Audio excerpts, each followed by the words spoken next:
দেখি কত ভেজালের মেকি আছে তোর মগজের ঘিয়ে।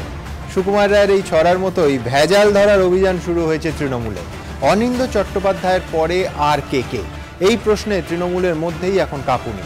মমতা বন্দ্যোপাধ্যায় তোলাবাজি প্রশ্নে নিজের কঠোরতম অবস্থান একেবারে স্পষ্ট করে দেওয়ার পর এক শ্রেণীর নেতাদের মধ্যেই এখন থরহরি কম্পমান অবস্থা। দলের মধ্যেই তোলপাড় স্পষ্ট হয়েছে মুর্শিদাবাদের সাংসদ দোলা সেনের বক্তব্যে। ইতিমধ্যেই গ্রেফতার হয়েছেন অনিন্দের দুই সহযোগী। আমরা সেই খবরে চোখ রাখবো, কিন্তু তার আগে দেখব ঠিক কি বললেন মুর্শিদাবাদের দোলা সেন। মমতা ব্যানার্জির কড়া নজর সবসময় ছোট ফাউল হলে হলুদ কার্ড, বড় ফাউল হলে রেড কার্ড, মাঠের বাইরে। তোলাবাজির অভিযোগে অনিন্দ্য চট্টোপাধ্যায়ের গ্রেফতারির পর এখন তৃণমূলের অন্দরেই কার্যত তোলপাড় পড়ে গিয়েছে। অনেকে বলছেন মুখ্যমন্ত্রী দুর্নীতির বিরুদ্ধে যেরকম কড়া বার্তা দিয়েছেন তাতে কারো নিশ্চিন্ত থাকার জো নেই। তৃণমূল সাংসদ দোলা সেনের কথাতেও সেই ইঙ্গিত স্পষ্ট। আমাদের যাদের একটু ছবি দেখা যায়, আমাদের কারো চাকরি পাকা না। ফাউল করেছো কি চাকরি নট, আমরা টেনশনে থাকি। প্রসঙ্গত কয়েকদিন আগে কেষ্টপুরের সিন্ডিকেট দৌরাত্মের একটি ঘটনায় দোলা সেনের নাম জড়ায়। সেবারও অভিযোগ পাওয়া মাত্রই হস্তক্ষেপ করে মুখ্যমন্ত্রীর দফতর। পুলিশি প্রহরায় শেষ হয় বাড়ির নির্মাণ কাজে বাধা দেওয়ার অভিযোগ প্রসঙ্গে অবশ্য দোলা সেন দাবি করেন, সিএমও থেকে ফোন পেয়েছি, আমি জানিয়েছি আমার সঙ্গে এই ঘটনার যোগ নেই। অভিযোগকারীর সঙ্গে কথা হয়েছে, তবে স্থানীয় কাউন্সিলর জানিয়েছেন নকশা ছাড়া ওই বাড়িতে নির্মাণ কাজ হচ্ছিল। এরপর মুর্শিদাবাদের সভা থেকে দোলার গলায় শোনা গিয়েছে আরও সাবধানী সুর। তৃণমূল কংগ্রেস এবং তৃণমূল ট্রেড ইউনিয়ন কংগ্রেসে বিল কুপন ছাপিয়ে চাঁদা তোলা আইনত সিদ্ধ নয়। আমি যদি গিয়ে আপনার কাছে চাঁদা চাই বিল নিয়ে, আমাকে বলবেন দিদি ক্ষমা করবেন, দিতে পারবো না, মমতা ব্যানার্জি বারণ করেছে। খোদ মুখ্যমন্ত্রী অবশ্য আগেও তোলাবাজি নিয়ে কড়া হুঁশিয়ারি দিয়েছেন। কোথাও স্বঘোষিতভাবে কেউ কারো নাম অপব্যবহার করে টাকা চায়, পয়সা চায়, দেবেন না। তৃণমূল কংগ্রেসের পক্ষ থেকে আমি একটা কথা বলে যাই, কাউকে দেবেন না, আমাদের এটা নীতি নয়। কিন্তু তারপরও অভিযোগ থামেনি। অনেকে বলছেন দ্বিতীয় ইনিংসে তাই মুখ্যমন্ত্রী গোড়া থেকেই কড়া পদক্ষেপের রাস্তায় হেঁটেছেন। তার নির্দেশেই গ্রেফতার হয়েছেন অনিন্দ্য চট্টোপাধ্যায়। সূত্রের খবর, এরপর ঘনিষ্ঠ মহলেও মুখ্যমন্ত্রী বলেছেন অনিন্দ্য চট্টোপাধ্যায়ের গ্রেফতারির ঘটনা দলের বাইরের কাউন্সিলর এবং প্রশাসনের কাছে একটা সতর্ক বার্তা। যারা ভবিষ্যতে অসৎ কাজের সঙ্গে যুক্ত থাকবেন তাদের বিরুদ্ধে একই রকম ব্যবস্থা গ্রহণ করা হবে। মুখ্যমন্ত্রীর এই কড়া বার্তায় এবার ছবিটা বদলাবে তো? সেটা হলেই সাধারণ মানুষের মঙ্গল। এবিপি আনন্দ। সমীর গাঙ্গুলিকে দিয়ে শুরু করব। সমীরদা, মুখ্যমন্ত্রীর নির্দেশে পুলিশ কি পারে সেটা অন্তত পুলিশ অনিন্দ্য চট্টোপাধ্যায়ের ক্ষেত্রে দেখিয়ে দিয়েছে। যেদিন কমপ্লেন সেই দিনই তাকে ডেকে জিজ্ঞাসাবাদ শুরু হলো, সেই দিনই তাকে গ্রেফতার। মানে কয়েক ঘন্টার মধ্যে, একদিনের মধ্যে কার্যত গোটা ঘটনাটা ঘটেছে। মানে আমি বলছি সেকেন্ড ইনিংসে যদি পুলিশকে ফ্রি হ্যান্ড দেয়া হয়, পুলিশ কি পারে সেটা প্রমাণিত হয়ে গেছে। ফ্রি হ্যান্ড দেয়া হবে, তার ইঙ্গিত কিছু পেলেন? হ্যাঁ দেখো, প্রথম কথা হচ্ছে তোমার আগের দিনের শোটা আমি দেখছিলাম, তুমি একদম শেষে একটা খুব সুন্দর কথা বলেছিলে। সেটা হচ্ছে যে এখানে একজন প্রধানমন্ত্রী একটা দেশ থেকে ফোন করেছেন, মিস্টার লোধের সঙ্গে সুদীপবাবু এবং অন্যান্যদের ভালো সম্পর্ক আছে, সুতরাং নিচুতলার লোকদের এই অভিযোগগুলো পৌঁছবে কিনা। আমি এই জায়গাটা, তুমি যে জায়গায় ছেড়েছিলে সেই জায়গাটা থেকে আমি শুরু করছি। এটা ডেফিনেটলি একটা অভিনন্দনযোগ্য বার্তা। একজন মুখ্যমন্ত্রী হিসেবে আমরা এটাই আশা করব যে এর আগের ইলেকশনে উনি একটা নির্দিষ্ট সিট নিয়ে এসেছিলেন, তার থেকে বেশি সিট পেয়ে এবার একটা খুব ভালো জায়গায় এসছেন। সুতরাং এর আগের যে শ্যাওলাগুলো জমেছে সেগুলোকে কিন্তু এখন ঘষে মেজে সাফ করবার একটা দারুণ সুযোগ পার্টির কাছে আছে। এবং অনিন্দ্য চট্টোপাধ্যায়কে দিয়ে যদি এটা শুরু হয়, এটা কিন্তু আরাবুলকে দিয়ে কিছুটা শুরু হয়েছিল, আবার ঘুরছে চাকা। সুতরাং এই যে জায়গাটা এবং এই যে দোলা সেন যে কথাটা বলছেন আমি নেই, যে নেতার বিরুদ্ধে অভিযোগ উঠবে তিনি কিন্তু প্রাথমিকভাবে বলবেন যে আমি এর মধ্যে নেই। অনিন্দ্য তাই বলেছিল, আমি জানি না, কিন্তু চিঠি অবধি লিখেছিলেন। যে তোমার যে প্রশ্নটা, যে বার্তাটা দিয়েছেন, পুলিশ কে যদি এই ফ্রি হ্যান্ডটা পায়, পুলিশ পেয়েছে, ডেফিনেটলি পেয়েছে, সব ক্ষেত্রে যদি ফ্রি হ্যান্ডটা পায়, তাহলে যে লোকাল রাজনৈতিক চাপ বা ডিস্ট্রিক্টের রাজনৈতিক চাপ, তখন একজন মুখ্যমন্ত্রীর পক্ষে তো সমস্ত জায়গাগুলো প্লাগ করা সম্ভব নয়। তিনি দলীয় নির্দেশটা ডিস্ট্রিক্ট লেভেলে পাঠিয়ে দেবেন। এবার ডিস্ট্রিক্ট লেভেলের যারা আছেন চার্জ, যে তারা যেটা জানেন এটা তো আমি মানবো না। তারা এটা জানেন, ডিস্ট্রিক্টে যে জিনিসগুলো হচ্ছিল, সল্ট লেক, নিউটাউন, এই জায়গায় তারা জানেন। সুতরাং এই অ্যাকশনটা কিন্তু প্রিলিমিনারি তাদের থেকে শুরু হওয়া উচিত ছিল। যেটা নিচ থেকে ওপরে যায়, এটা কিন্তু ওপর থেকে নিচে এসছে। এবং যেহেতু মমতা ব্যানার্জি, আমার বক্তব্য খুব পরিষ্কার, সেটা হচ্ছে মানুষ পুলিশের কাছে অভিযোগ জানাতে থানায় যাবে, মানে আমি বলছি থানা থেকেই তো শুরু হবে, পুলিশ অ্যাকশন শুরু করবে, মুখ্যমন্ত্রীর কাছে যেতে হবে না? তুমি ঠিকই বলেছো, এবং সেইটা খুব সুন্দর কথা বলেছো তুমি, যে থানা সেই কেসটা রেকর্ড করুক, সেই অভিযোগটা রেকর্ড করুক, করে তার আইনগতভাবে সে চলুক, একটা কপি পাঠিয়ে দিক এসপির কাছে, এসপি ডিআইজি আইজি ডিজি হয়ে সেটা মুখ্যমন্ত্রীর বা সচিবালয়ে পৌঁছে যাক, তাহলেই তো অ্যাকশনটা খুব স্মুথ হয়ে যাবে। এবং আরেকটা জিনিস যেটা করতে হবে, যেটা মুখ্যমন্ত্রী বলছেন, এটার সঙ্গে একটা যোগ করার জায়গা আছে, যে তার যারা রাজনৈতিক সাথী ডিস্ট্রিক্ট লেভেলে, তাদের কিন্তু তার এই বার্তাটাকে সঠিকভাবে ইমপ্লিমেন্ট করতে হবে। তার সঙ্গে যদি লুকোচুরি খেলে, তাহলে ওনার এই প্রপার অ্যাকশনটা নিতে একটু দেরি হবে। আর তারা যদি খুব খোলা মনে এটা করে এবং পুলিশকে বলে আইনের মতো চলবে, তাহলে কিন্তু আমাদের এই সমস্যাটা অনেক মিটবে। এবং মুখ্যমন্ত্রী এই বার্তাটা কিন্তু খুব পজিটিভ বার্তা। আমি দ্রুত একবার আপনাদের দেখাবো যে আজকে অনিন্দর দুজন সহযোগীকে গ্রেফতার করা হলো। কি ছিল তাদের মোডাস অপারেন্ডি, ঠিক কোন লাইনে তদন্ত শুরু করতে চলেছে পুলিশ? কথায় বলে কান টানলে মাথা আসে, কিন্তু সল্টলেকের তোলাবাজির অভিযোগের তদন্তে উল্টো পথে এগোচ্ছে পুলিশ। অর্থাৎ আগে হাত পড়েছে মাথায়, এবার হাত পড়ল কানে। তোলাবাজির অভিযোগে বিধাননগরের 41 নম্বর ওয়ার্ডের তৃণমূল কাউন্সিলর অনিন্দ চট্টোপাধ্যায়ের পর এবার তাঁর দুই শাগরেদ মোহাম্মদ নাসিম ও সিন্ধু কুন্ডুকে গ্রেফতার করল পুলিশ। পুলিশ সূত্রে খবর, বাগুইয়াটি থানা এলাকার আটঘরার বাসিন্দা মোহাম্মদ নাসিম 6 বছর ধরে বিধাননগর পুরসভার ঠিকাকর্মী এবং সিন্ধু কুন্ডু দত্তাবাদের বাসিন্দা। সল্টলেকের সিএ ব্লকে তার একটি ইমারতি দ্রব্যের দোকান রয়েছে। তদন্তকারীদের দাবি, সিন্ডিকেটের সঙ্গে প্রত্যক্ষভাবে জড়িত সিন্ধু। মাস দুয়েক আগে এক ঠিকাদারকে হুমকির অভিযোগে গ্রেফতার করা হয়েছিল তাকে, পরে জামিনে মুক্তি পায় সে। পুলিশ সূত্রে খবর, বিডি ব্লকে সন্তোষ লোধের বাড়ির মেরামতিতে বাধা, হুমকি ও টাকা আদায়ের অভিযোগে অভিযুক্ত মোহাম্মদ নাসিম ও সিন্ধু কুন্ডু। অর্থাৎ তৃণমূল কাউন্সিলর অনিন্দ চট্টোপাধ্যায় সল্টলেকে তোলাবাজির যে সাম্রাজ্য গড়ে তুলেছিলেন বলে অভিযোগ, সেই সাম্রাজ্যের অন্যতম দুই সেনাপতি মোহাম্মদ নাসিম ও সিন্ধু কুন্ডু। কিভাবে চলতো তোলাবাজির এই সাম্রাজ্য? পুলিশ সূত্রে দাবি, কোথায় নির্মাণ কাজ হচ্ছে, কে বা কারা করছে, সঙ্গীদের নিয়ে প্রথমে এসব খোঁজ খবর লাগানো হতো। টার্গেট ঠিক করার পর নাসিম সিন্ধুরা বাইক বাহিনী নিয়ে চড়াও হতো বলে অভিযোগ। এরপর সংশ্লিষ্ট সম্পত্তির মালিক বা ঠিকাদারকে হুমকি দিয়ে কাজ বন্ধ করে দেওয়া হতো। কাজ শুরু করতে চাইলে সম্পত্তির মালিক বা ঠিকাদারকে অনিন্দ চট্টোপাধ্যায়ের সঙ্গে দেখা করার নির্দেশ দেওয়া হতো বলে অভিযোগ। সবশেষে রফার পর তোলা আদায়। অভিযোগ, বাড়ি মালিক থেকে দোকান মালিক, রিক্সাওয়ালা থেকে ঝুপড়িবাসী, সল্টলেকে তোলাবাজির হাত থেকে রেহাই পেতেন না কেউই। সদ্য গ্রেফতার হওয়া সিন্ধুর দোকানের কর্মচারীর মুখেই সে কথা শুনুন। বিভিন্ন ওয়ার্ডে কাউন্সিলর আছে যাদের আমরা টাকা দিয়ে থাকি, কিন্তু আমি তাদের নাম বলতে পারছি না। সল্টলেকে ম্যাক্সিমাম কাউন্সিলর সব পয়সা ছাড়া কিছু কাজ বোঝে না, পয়সা দাও কাজ করো। এখন সল্টলেক জুড়ে এই তোলাবাজি সাম্রাজ্যের মূল উপড়ে ফেলতে চাইছে পুলিশ। সেজন্য প্রথমে মাথা, তারপর শুরু ডালপালা ছাঁটা। রাজর্ষি দত্তগুপ্ত ও রঞ্জিত সাউ, এবিপি আনন্দ, কলকাতা। বিমলদা, তোলাবাজি সাম্যবাদ বলতে যা বোঝায়, মানে আমি বলছি একদিকে কোটিপতি ব্যবসায়ী থেকে ডাক্তার, ছাতুওয়ালা, রিক্সাওয়ালা কেউ বাদ নেই।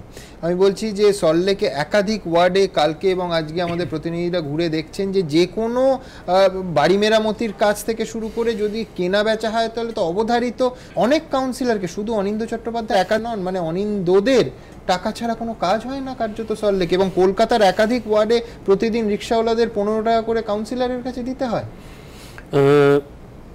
বছর 8-9 আগে আমার এক প্রাক্তন ছাত্র, এখন প্রথম দিককার ছাত্র ছিল, রাজনীতির সঙ্গেও যুক্ত, সেটা অসাধারণ কথা বলেছিল আমাকে। স্যার, কোনোদিন যদি রাজনীতি করেন না আপনি কাউন্সিলর হয়ে যাবেন না। কেন বলে, তাহলে প্রফেসরই করতে হবে না। ও তারপর অনেকগুলো বলেছিল কিভাবে সব ইনকাম টিনকাম হয়। তো আমার সেই ইচ্ছে আর হয়নি খুব একটা, আমার এই মাস্টারি করাটাই ভালো বলে মনে হয়েছে। আসলে ক্ষমতা হাতে পেলে ক্ষমতার সঙ্গে অর্থ মিলে এই যে একটা লেথাল কম্বিনেশন হয়ে গেছে রাজনীতিতে, এটাই কিন্তু আমাদের গোটা রাজনৈতিক এবং সামাজিক ব্যবস্থাকে প্রায় বিপর্যস্ত করে দিয়েছে। অনিন্দ চট্টোপাধ্যায় তো শিল্পীর পর্যায়ে পৌঁছে গেছেন। সে ইংল্যান্ডের শিল্প বিপ্লবের সময়, ইংলিশ বিপ্লবের সময় একটা গোষ্ঠী ছিল লেভেলার বলা হতো, সবাইকে সমান। ওনার কাছে তোলাবাজিতে সবাই সমান, একজন ছোট রিক্সাওয়ালা থেকে শিল্পপতি, সব টাকা দাও কাজ করো, উনি প্রায় শিল্পের মতো। এখন কথা হচ্ছে, একটু আগে আপনি বলছিলেন না যে পুলিশকে ফ্রি হ্যান্ড দেওয়া, এটা ঠিকই, পুলিশকে পুরোপুরি ফ্রি হ্যান্ড হতে দেওয়া যায় না, উচিত নয়, কিন্তু স্বাভাবিকভাবে পুলিশ যে তার কাজটা করবে এটা হতে দেওয়া উচিত। এখন দীর্ঘদিন এটা আমরা কিন্তু ভুলে গেছিলাম পশ্চিমবঙ্গে, যে পুলিশ স্বাভাবিকভাবে কাজ করবে, সে কোনো পার্টিকুলার রাজনৈতিক দলের নির্দেশ মানবে না, এটা আমরা ভুলতে বসেছিলাম। কিন্তু এখন যদি এই প্রক্রিয়াটা চলতে থাকে, তাহলে কিন্তু পুলিশ হয়তো তার পুরনো জায়গাটা ফিরে পেতে পারে। আপনাকে একটা উদাহরণ দিই, আজকে এই ঘটনা নিয়ে হইচই হচ্ছে।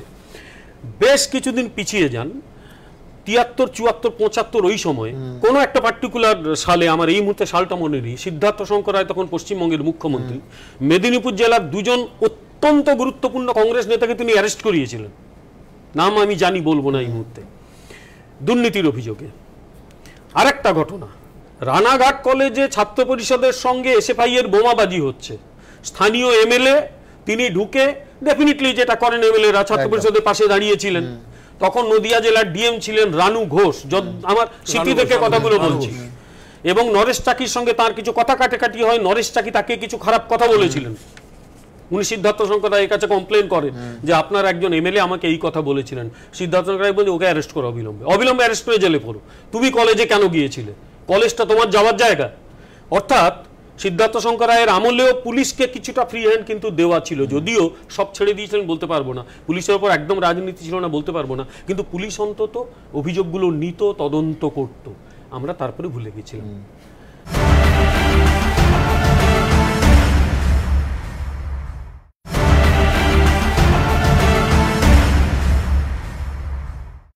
এখন আপনার কি মনে হয় যে এই সংখ্যাগরিষ্ঠতা নিয়ে ক্ষমতায় আসার ফলে মমতা বন্দ্যোপাধ্যায়ের এই আগাছা নির্মূল করার কাজটা সহজতর হয়েছে? সহজতর হয়েছে একটা কারণে, লোকে তো মমতা বন্দ্যোপাধ্যায়কে ভোট দিয়েছেন, অনিন্দ্য চট্টোপাধ্যায়কে দেখে ভোট দেন। তৃণমূলে সকলেই মমতা বন্দ্যোপাধ্যায়কে দেখেই যারা ভোট দিয়েছেন তারা মমতাকে দেখেই ভোট দিয়েছেন। গত নির্বাচনে একটা বিষয় প্রমাণিত হয়েছে যে তৃণমূল কংগ্রেস গ্রামে প্রায় অপ্রতিরোধ্য সংগঠন গড়ে তুলেছে, কিন্তু শহরটা অবশ্যই থর্ন ইন দ্য ফ্লেস হয়ে থাকছে। সব আসন জিতেছে কলকাতায়, কিন্তু ভোটের হারটা করে ভালো না, কমেছে। যেখানে 40,000 ভোট ছিল 15,000 হয়ে গেছে, 12,000 হয়ে গেছে। এটা ঠিক, বিধানসভা নির্বাচনে 12,000ও কম ভোট নয়, কিন্তু কমার হার যদি চলতে থাকে শহর নিয়ে চিন্তায় থাকবে। আপনি মনে রাখবেন 1982 সালে দ্বিতীয় বামফ্রন্টের আমলে কিন্তু শহরে প্রথম বামফ্রন্ট খারাপ করেছিল। বুদ্ধদেব ভট্টাচার্য তথ্যমন্ত্রী নিজে কাশীপুর কেন্দ্রে পরাজিত হয়েছিলেন, কিন্তু তারপরেও বামফ্রন্ট চালিয়ে গিয়েছিল গ্রামকে নিয়ে, শহরকে গুরুত্বই দেয়নি। কলকাতাকে জিততে তাকে অনেক রকম কাণ্ড কারখানা করতে হয়েছিল, সেই সময় কাগজ পড়লে আমরা জানি গাল কাটা সব মানুষের রাস্তায় ভিড় লেগে গিয়েছিল, ভোট দিতে দেয়নি অনেককে। কিন্তু বর্তমান ব্যাপারে মমতা ব্যানার্জি একটা জিনিস বুঝেছেন যে শহরের যে মধ্যবিত্ত তারা কিন্তু বহু ক্ষেত্রেই হয় সোশ্যাল লিডার্স, তারা যদি ক্ষুব্ধ হতে থাকে সেটা কিন্তু পার্কুলেট করতে পারে। আপনি দেখবেন যে কার্যত পরিবর্তনের বার্তা যে শহর থেকে তো গেছিল, আমি এক্ষুনি বলছিলাম কথাটা, দুটো ঘটনা, একটা হচ্ছে সিঙ্গুর আর একটা নন্দীগ্রাম, যে ঘটনা ঘটেছিল প্রতিবাদে ফেটে পড়েছিল কিন্তু শহর থেকেই, এবং সেটা গ্রামে ছড়িয়েছিল। এটা মমতা ব্যানার্জি বোঝেন না তা উনি ভালোই বোঝেন। ন্যাচারালি শহরের যে মানুষ শিক্ষিত মধ্যবিত্ত তাদের কাছে একটা বার্তা দিতে চাইছেন যে আমি তোমাদের জন্য কেন। তিনি অনেকে প্রশ্ন করছেন 2011 থেকে 16 পুরো কি পেরেছিলেন? হ্যাঁ নিশ্চয়ই পেরেছিলেন। শম্ভুনাথ তাওকেও অ্যারেস্ট করা হয়েছিল, আরাবুল ইসলামও অ্যারেস্ট হয়েছিল। তবে 2011 সালে 34 বছর পর একটা সরকার এসেছিল এমন একটা সময়ে যখন প্রতিটি জায়গায় বামেরা রয়েছে, সরকারি কর্মচারী বাম, কলেজ বিশ্ববিদ্যালয়ে যান বাম, স্কুলে যান বাম, চারিদিকে একেবারে সেই গড়ে উনি ঢুকছিলেন। এবারে গড়টা আস্তে আস্তে ভাঙছে, তৃণমূল আস্তে আস্তে সব জায়গাগুলোকে নিজের নিয়ন্ত্রণে আনতে শুরু করেছে। হাই টাইম এখন যদি উনি ব্যবস্থাটা নেন, ইতিবাচক বার্তা দেওয়ার হাই টাইম।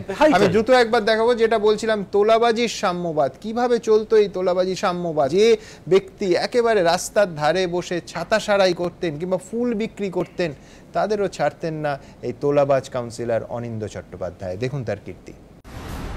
নেতার অফিস ঘরে বসে তার সাগরেদ, আর এলাকার গরিব হকাররা সেখানে এসে টেবিলে টাকা রেখে যাচ্ছেন। কি মনে হচ্ছে রূপলী পর্দার কোনো হপ্তা আদায়ের দৃশ্য? না, এটা বাস্তব। অভিযোগ, সল্টলেকে তৃণমূল কাউন্সিলর অনিন্দ্য চট্টোপাধ্যায় গরিব হকারদের থেকে এভাবেই তোলা আদায় করতেন। অবস্থাপন্ন ব্যবসায়ীদের কাছে তিনি নিজে যেতেন বা লোক পাঠাতেন, আর ফুটপাতে বসা সাধারণ হকারদের তোলা দিতে হতো অফিসে এসে। অনিন্দর ওয়ার্ডের বিডি ব্লকে ফুটপাথের এক কোণে ছাতা সারান এই ব্যক্তি। দিনে যা কাজ আসে বেশিরভাগই 20-25 টাকা মজুরি। অভিযোগ, এইটুকু কাজ করার জন্য তাকে মাসের শেষে 100 টাকা তোলা দিতে হতো। টাকা আবার পৌঁছে দিয়ে আসতে হতো ওয়ার্ড অফিসে। ওই দিতাম মাস গেলে 100। কে নিয়ে যেত টাকা? ওই কালো মতনটা ছিল, মোটর সাইকেল চালাতো। ওয়ার্ড অফিসে গিয়ে টাকা দিতে হতো প্রত্যেককে? সবাই যেত, দিয়ে যেত।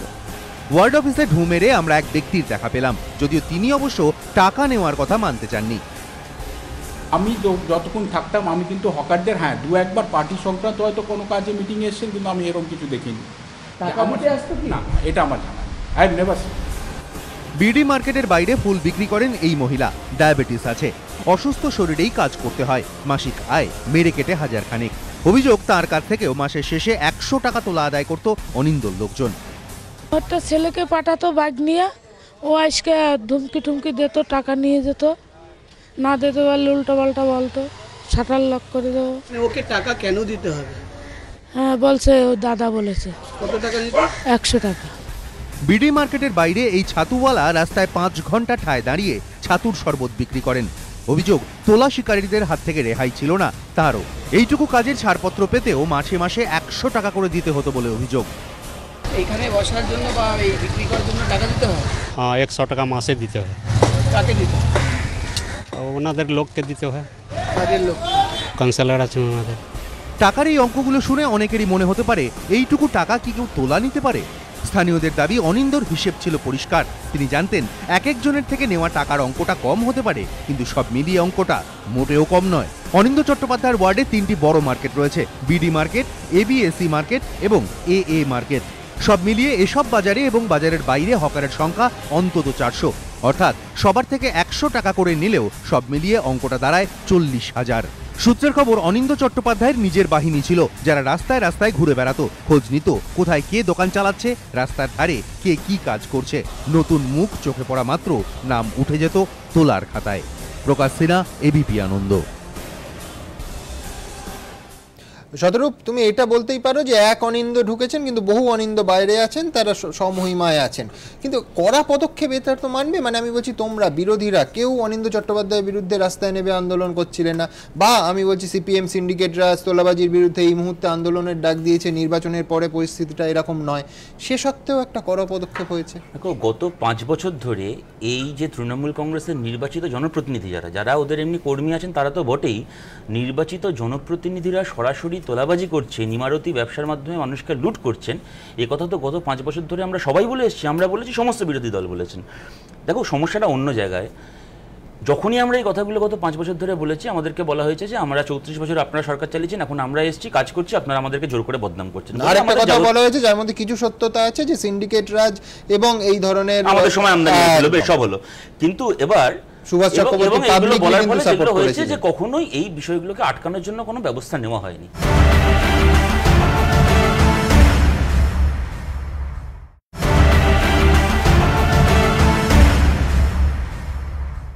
যখনই আমরা এই কথাগুলো গত 5 বছর ধরে বলেছি, আমাদেরকে বলা হয়েছে যে আমরা 34 বছর আপনারা সরকার চালিয়েছেন, এখন আমরা এসেছি, কাজ করছি, আপনারা আমাদেরকে জোর করে বদনাম করছেন। আর একটা কথা বলা হয়েছে যার মধ্যে কিছু সত্যতা আছে, যে সিন্ডিকেট রাজ এবং এই ধরনের আমাদের সময় আমদানি হয়েছিল, বেশ সব হলো।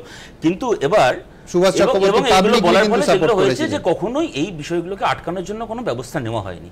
না নেওয়ার ফলে পরিস্থিতি কোন জায়গায় পৌঁছে গেছে দেখো। অন্য একটা দেশের প্রধানমন্ত্রীকে, আমাদের রাজ্যের মুখ্যমন্ত্রীকে বলতে হচ্ছে যে আপনার দলের লোকেরা অমুক জায়গায়, আপনার রাজ্যের অমুক জায়গায় আপনার দলের লোকেরা তোলাবাজি করছে, আপনি কিছু করুন। মানে পশ্চিমবাংলার মানুষ হিসেবে আমাদের সম্মানটা কোন জায়গায় গিয়ে দাঁড়াচ্ছে দেশের কাছে এবং সারা পৃথিবীর কাছে, এটা একবার চিন্তা করে। এবং তার থেকে বড় কথা যেটা, এক্ষেত্রে ধরো সবার তো, যত মানুষ ভিকটিম সারা পশ্চিমবাংলায়, সবার তো কোনো বিদেশি রাষ্ট্রনেতার সঙ্গে পরিচয় থাকতে পারে না, সখ্যতা থাকতে পারে না। তোমাদের চ্যানেলেই কদিন আগে একটা ঘটনা তোমরা খুব গুরুত্ব দিয়ে দেখাচ্ছিলে, ভবানীপুরে এক বৃদ্ধা, একই রকম সমস্যা তার, দিনের পর দিন পুলিশের কাছে গিয়ে এমনকি এ পর্যন্ত বলেছেন যে প্রমোটার আমাকে চাপ দিচ্ছে, তৃণমূলের লোকেরা আমাকে চাপ দিচ্ছে, বলছে ফ্ল্যাটটাকে ছেড়ে না দিলে ওরা আমাকে খুন করবে। তখন পুলিশ তাকে উত্তরে বলছে, ভবানীপুর থানার পুলিশ, মুখ্যমন্ত্রীর পাড়ার যে থানা, সেই থানার পুলিশ বলছে আপনি ফ্ল্যাটটা ছেড়ে দিলেই তো পারেন, ধরে আছেন কেন? এবং তারপরে ভদ্রমহিলাকে সত্যি সত্যি খুন হতে হলো। যে মানুষ 2 বছর ধরে বলছেন যে এদের হাতে আমি খুন হব, আপনারা আমায় বাঁচান, তাকে খুন হতে হলো। পুলিশ রিপোর্ট কিন্তু বলছে সেটা খুনের ঘটনা নয়, দুর্ঘটনা। পুলিশের রিপোর্ট আর কি বলবে? কিন্তু সেই ভদ্রমহিলা মারা যাওয়ার আগে উনি ভিডিও ঠিক আছে, ফরেনসিক রিপোর্ট আর পুলিশ রিপোর্ট দুটোই কিন্তু বলছে বরুণ বিশ্বাসের ঘটনা, ওখানে একটা প্রতিবাদী মঞ্চ আছে তোমরা জানো। এখানে তো বলা হচ্ছে যে সিএম থেকে উদ্যোগ নেওয়া হয়েছে, যেটা কিনা সত্যি নেওয়া হয়েছে। বরুণ বিশ্বাসের ঘটনায়, মৌসুমী কয়েল, টুম্পা কয়েলের ঘটনায়, ওখানে আমরা কি দেখছি, পাড়ার তৃণমূলের মস্তানরা যখন তাদের কাছে গিয়ে হুমকি দিচ্ছে এবং তারা সেটার অভিযোগ সিএমও তো জানাচ্ছেন, তারপরে সেদিন রাত্রির বেলা তাদের কাছে তৃণমূলের সেই মস্তানরাই পৌঁছে গিয়ে বলছে যে কি ব্যাপার, সিএমও তো জানিয়েছেন আমাদের নামে, এসব করে কিছু হবে না, এলাকায় থাকতে দেবো না। সুতরাং মমতা বন্দ্যোপাধ্যায়ের কাছে আমাদের একটা প্রশ্ন, বেসিক একটা প্রশ্ন, সুমনদা, প্রশ্ন হলো পজিটিভিটি কিছু দেখছো না? নিশ্চয়ই একটা ইতিবাচক পজিটিভিটি দেখবো, পজিটিভিটি আমাদের দেখতে কোনো অসুবিধা নেই সুমনদা, খুব খোলা মনে বলছি। পজিটিভিটি দেখবো যদি একটা ব্যাপারে নিশ্চিত হই, যে মমতা বন্দ্যোপাধ্যায়ের দলের কাউন্সিলর তো বটে, বিভিন্ন মিউনিসিপ্যালিটির বিভিন্ন কর্পোরেশনের এমআইসি, এমনকি আমি বলছি, দায়িত্ব নিয়ে বলছি, এই পশ্চিমবঙ্গ সরকারের একাধিক মন্ত্রী তারা কেউ বেনামে নয়, তারা স্বনামে ঘোষিতভাবে ইমারতি ব্যবসার সঙ্গে যুক্ত। আমার প্রশ্ন হচ্ছে মমতা বন্দ্যোপাধ্যায় কি এদের বিরুদ্ধে কোনো ব্যবস্থা নেবেন? আর আমি খালি একটা কথা বলছি, তবে সমীরবাবু নিশ্চয়ই বলবেন, আমি এটা খালি মমতা বন্দ্যোপাধ্যায়কে নিয়ে বলছি না, দেখো সাধারণভাবে এটা আমরা নিশ্চয়ই সবাই এখানে একমত হবো, আমাদের দেশের কতগুলো ক্রাইসিস আছে। আমাদের সংবিধানের দেখো, আমাদের সংবিধানের যা নিয়ম, ধরো বিমল বাবু বা সমীরবাবু এনারা তো প্রফেসর, অধ্যাপক কালকে যদি ভোটে দাঁড়িয়ে ভোটে জিতে রাজ্যের মন্ত্রী হন কি দেশের মন্ত্রী হন, এনাদেরকে লিয়েন নিতে হবে, অধ্যাপনা 5 বছর করতে পারবেন না। মুশকিলটা হচ্ছে কারোর যদি প্রমোটিংয়ের ব্যবসা থেকে থাকে, সে কিন্তু মন্ত্রী এবং প্রমোটারই একসঙ্গে করতে পারবে, আইনে কোথাও কোনো বাধা নেই। এগুলো ক্রাইসিসের জায়গা, যেগুলো আমাদের অ্যাড্রেস করতে হবে। লাস্টের শতরূপের কথাটা একরকম, কিন্তু প্রথম থেকে উনি যা বলছেন 2011 সালের আগের পূর্বতন সরকার যেভাবে সাধারণ মানুষকে প্রতিশ্রুতি দিয়ে অর্থাৎ ভাঁওতা দেখিয়ে কোনো রকম অন্যায়কারীদের শাস্তি না দিয়ে পার্টির কাজে তাদেরকে ব্যবহার করেছে, যেমন কিনা সুশান্ত ঘোষ, যেমন কিনা তপন শুকুর, যেমন কিনা মজিদ মাস্টার, সেইভাবে কিন্তু বর্তমান সরকার অর্থাৎ মুখ্যমন্ত্রী তিনি কিন্তু আজ আমাদের কাছে অর্থাৎ আমি তোমাদেরই লোক, তোমাদের মানে বাংলার মানুষের লোক, এটা প্রমাণ করার চেষ্টা করছে। শুধু তাই নয়, এই অনিন্দ্য চট্টোপাধ্যায়দের মতন মানুষকে যে শিক্ষাটা দিচ্ছে, যে আপনি নিশ্চিত, আমি নিশ্চিত যখনই দেখবেন একটা অনিন্দরা ভয় পাচ্ছে এই ঘটনায় কোনো সন্দেহ নেই, কিন্তু অনিন্দরা দেখেন নিয়ন্ত্রিত হবে, নিশ্চয়ই হবে, কারণ কামদুনি থেকে পার্ক স্ট্রিট, তারপরে আপনি যদি দেখেন মানে মদন থেকে কুনাল, দলের এমপি থেকে এমএলএ সবাই কিন্তু শাস্তি, অন্যায়ের জায়গা থেকে শাস্তি পাচ্ছে। এই জায়গাটা কিন্তু ফলো করতে হবে, এটা তৃণমূল বলেই সম্ভব, এটা অন্যায়ের প্রতিবাদ বলছি যে প্রসেসের মধ্যে আছে, এটা তো তৃণমূলের অন্যায় কিছু নিশ্চয়ই করেছে বলে আমি কুণালের কথা বলুন, কুণালের কথা বলুন, কিন্তু আমি বারবার বলছি পার্টির ভাবমূর্তি দ্বিতীয়বার এসছেন, তার উজ্জ্বল করার দায়িত্ব মমতা বন্দ্যোপাধ্যায় সুপ্রিমো পার্টির, সেই জায়গায় তার এই ধরনের পদক্ষেপ এটা অবশ্যই মানে মানে সম্মানযোগ্য।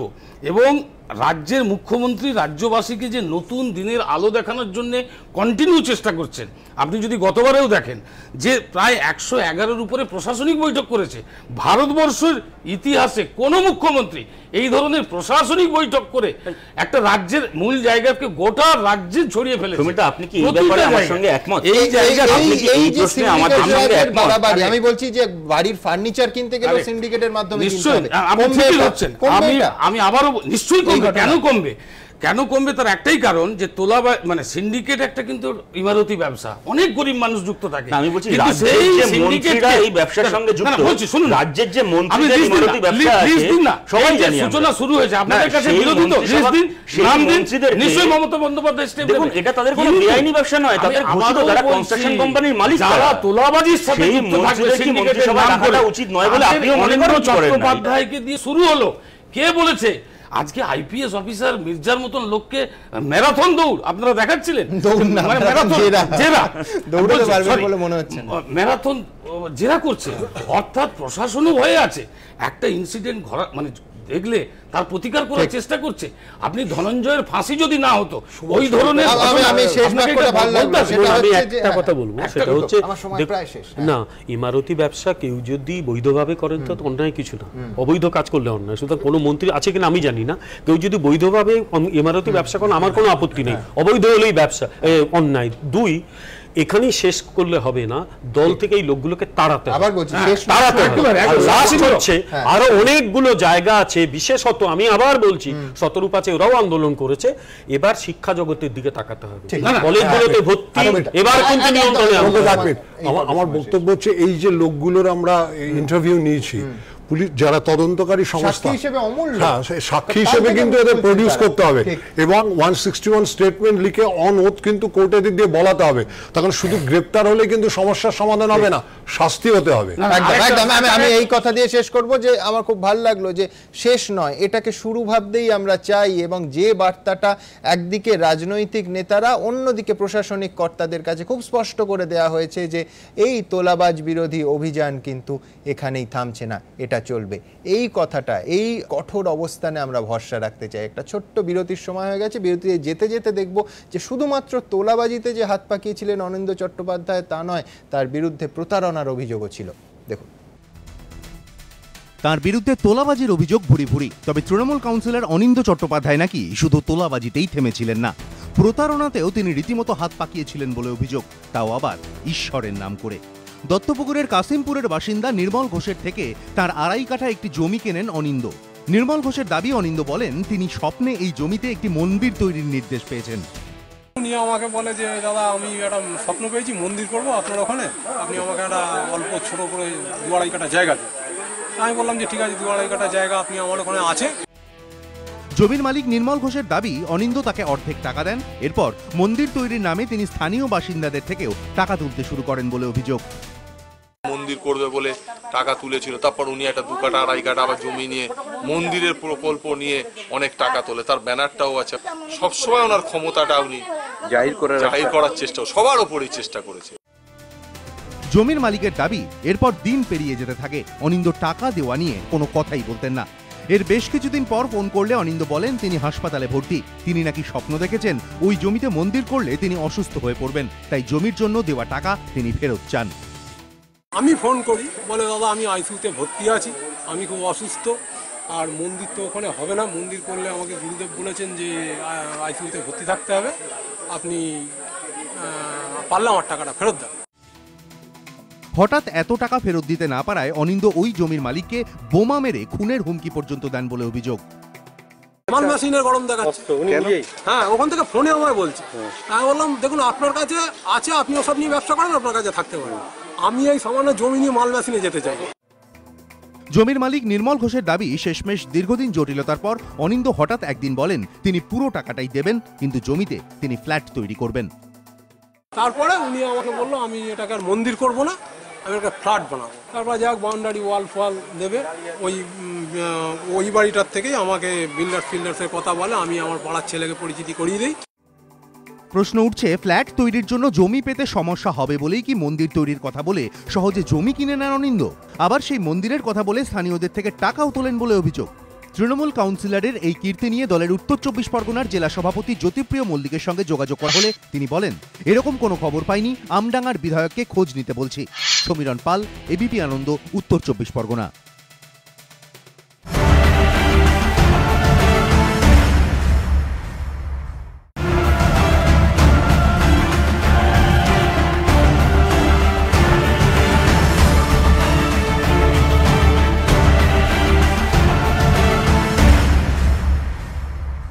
নিবেদন করছে ডালমিয়া সিমেন্ট, সম্পর্ক গড়ে দেশ গড়ে। Powered by Arish share plus premium, মজবুত চুল তাই মজবুত কনফিডেন্স। সহযোগী নিবেদক সফেদ ডিটারজেন্ট পাউডার, সাফাইকা সুপারস্টার, শালিমার শেফ গুঁড়ো মশলা, জীবনের আসল স্বাদ। বিবেকানন্দ হসপিটাল, দুর্গাপুর। আমরা জানি জীবনের মূল্য। GIS গ্রুপ এডুকেশনাল ইনিশিয়েটিভস, ছাত্র থেকে সফল প্রফেশনাল।